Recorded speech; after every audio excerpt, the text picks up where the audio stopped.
Welcome to the Animal Crochet Academy. In this video, you'll be learning how to make a slip knot and how to hold a crochet hook and yarn. In order to start crocheting, we need to make a slip knot, and this is probably the first step in almost all amigurumi projects. Just remember that the beginning slip knot does not count as a stitch. And this is what it looks like. Some methods of making a slip knot use a crochet hook, but my favorite method is using my fingers. We're going to first start off by holding both the yarn tail, which is the short end of the yarn, and the working yarn, which is the long tail that connects to the yarn skein, with our left hand to form an arc shape. We can then insert our right index finger into the back of the arch and twirl it once to create a loop. Now let's insert our right thumb into the back of the loop and grab the working yarn with our thumb and index finger. Finally, with your left hand, pull both the yarn tail to tighten the slip knot.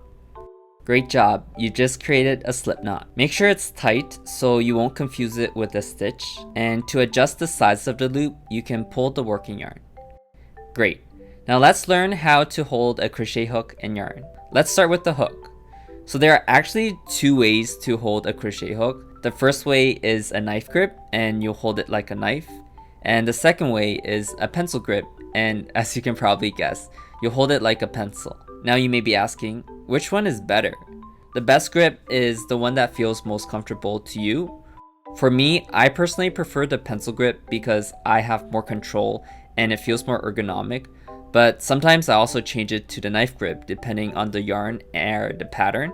So try both ways and see what works best for you.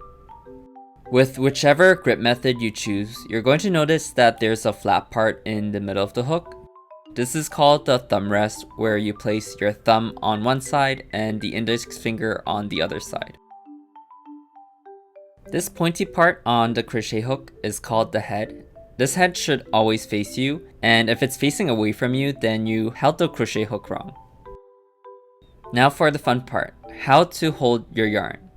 So there are multiple ways to hold your yarn, but the most important part is maintaining constant tension with the yarn so that your stitches come out even. So let's get started.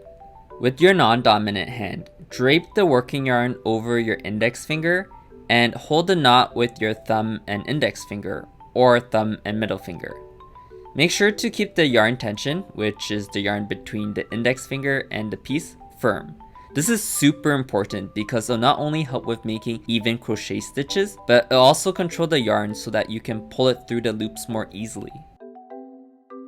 In the case the tension is not enough, you can catch or wrap the yarn with your ring or pinky finger. Finally, insert your hook into the loop and adjust the size of the loop by pulling the working yarn. Make sure the loop is not too tight or too loose so the hook can slide easily through the loop. Here's a pro tip. If you want a consistent size of stitches, you should always try to hold a spot under the loop on the hook.